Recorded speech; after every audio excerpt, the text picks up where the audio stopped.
Kata beliau, "Man tala'a 'alaihi al-fajr wa huwa sha'im, thumma safara, fala yajuzu lahu al-iftaru fi dzalika al-yaum, li'anna al-ibadata idza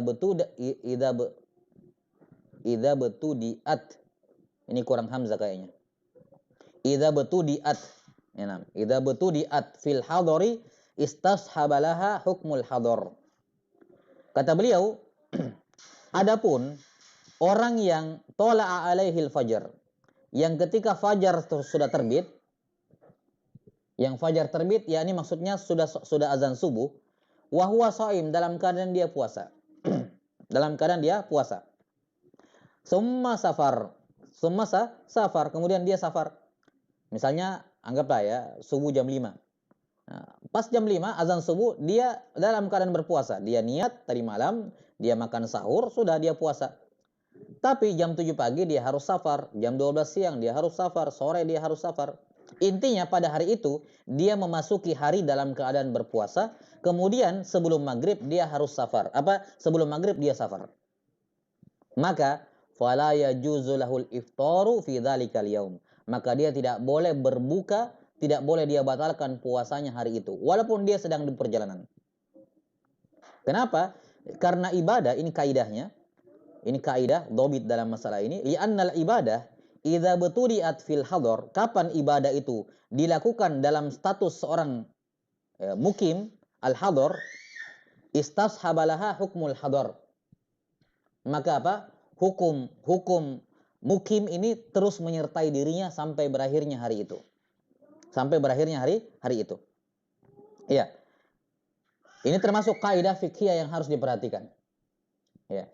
Jadi simpelnya kaidah ini adalah kalau dalam satu hari orang muslim memiliki dua status. Memiliki dua status. Ya. Status yang pertama dia mukim dan status yang kedua dia musafir, maka yang berlaku pada dirinya hari itu adalah status mukim, bukan status musafir. Kalau pada satu hari seorang muslim memiliki dua status, ya, di sebagian hari dia musafir dan sebagian hari dia mukim, maka yang berlaku adalah hukum mukim. Hukum apa? Mukim. Jelas sampai sini ya? Nah, dalam masalah ini, dia awalnya adalah musafir, awalnya adalah mukim, kemudian setelah itu statusnya berubah menjadi musafir. Maka tetap yang berlaku bagi dirinya adalah hukum mukim, yakni tidak boleh dia membatalkan puasanya hari itu. Kapan dia tidak boleh berpuasa? Kapan dia boleh tidak berpuasa? Keesokan harinya. Keesokan harinya baru, karena dia baru terhitung musafir full.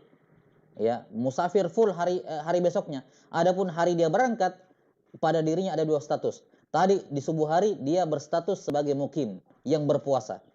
Kemudian pagi-pagi berubah statusnya menjadi musafir. Maka yang dipakai adalah hukum mukimnya yang pertama tadi. Nah, ini maksud dari ucapan beliau di sini bahwa ibadah kapan dia dimulai dalam status hadar, yakni status mukim, maka itu yang diberlakukan hukumnya untuk hari itu. Itu yang diberlakukan hukumnya untuk hari itu, walaupun statusnya berubah di tengah hari. Jelas ya? Ya tentunya ya, kecuali kalau memang dia di tengah jalan harus berbuka karena kesulitan dalam safar yang membahayakan dirinya, ya silakan dia berbuka. Itu masalah lain. Tapi normalnya kalau safarnya normal, ya pada dasarnya dia tidak boleh untuk membatalkan apa? Membatalkan puasanya. Kenapa? Karena di awal hari dia memasuki hari Ramadan, di subuh hari dia masuk dalam keadaan orang yang wajib puasa, yakni masih berstatus mukim. Adapun perubahan statusnya di siang hari menjadi musafir itu tidak mempengaruhi hari itu. Tetap dia wajib untuk berpuasa hari itu.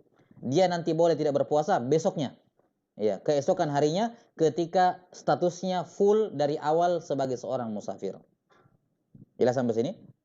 Karena itulah kalau ada orang dari awal siang, ya, dari awal siang dia musafir, ya, pagi-pagi dari subuh dia sudah musafir, maka dia boleh tidak berpuasa.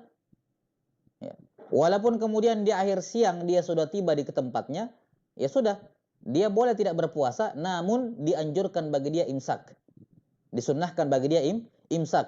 Musafir yang sudah tiba di tempat perjalanannya, sudah tiba di tempat tujuannya.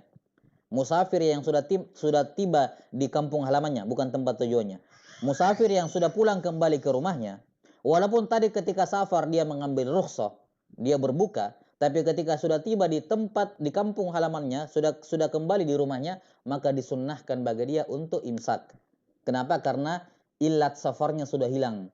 Walaupun tidak wajib dia puasa karena sudah batal tadi di awal, namun dianjurkan bagi dia imsak untuk menghormati bulan Ramadan. Jelas ya? Taib. Wa min huna, kata beliau, dari sini yatabayyanu khata'u katsirin minan nas. Ya. Dari sini nampak kesalahan banyak orang. Alladzina mimman sayusafiru sabaha. Ya, dari kalangan orang-orang yang dia mau safar pagi-pagi, haitsu yasbahu ba'dhum muftira. Ya. Di mana sejak subuh hari dia sudah tidak puasa. Ma'anna safarahu fi asna'in nahar. Padahal safarnya nanti siang. Nah, ini sudah jelas-jelas ya, sudah ada tiketnya, sudah ada karcisnya, ya, akan mengadakan perjalanan jam 10 jadwalnya atau jam 11 jadwalnya.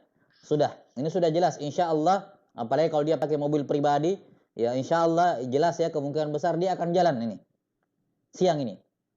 Dia mengatakan apa? Sudah, hari ini kita tidak berpuasa, toh sebentar kita akan safar. Nggak boleh hukumnya. Kamu masuk dalam subuh hari dalam keadaan masih mukim, maka kamu wajib untuk berpuasa. Hatta walaupun nanti di siang hari kamu safar, tetap tidak boleh bagi kamu untuk membatalkan puasa hari itu. Kenapa? Kamu sudah memulai hari itu dalam keadaan mukim yang wajib berpuasa. Maka perubahan status di pagi atau siang hari, bahkan di sore hari, tidak boleh membatalkan puasanya. Jelas ya? Wa ba'dhum yuftiru ba'dama asbaha sha'ima. Sebagian di antara mereka ada yang tadinya puasa, tapi karena sebentar siang zuhur mau safar, sudah dia batalkan memang puasanya sejak padahal dia masih di rumahnya. Ini juga salah. Wa kullu dzalika khata'. Semua ini adalah kesalahan. Nah, jadi safarnya hari itu ya tidak mempengaruhi statusnya sebagai seorang mukim karena dia masuk ke subuh hari dalam keadaan orang yang wajib berpuasa, maka dia wajib menyempurnakan puasanya hari itu. Nanti besok baru boleh dia boleh mengambil rukhsah. Wallahu taala a'lam bissawab.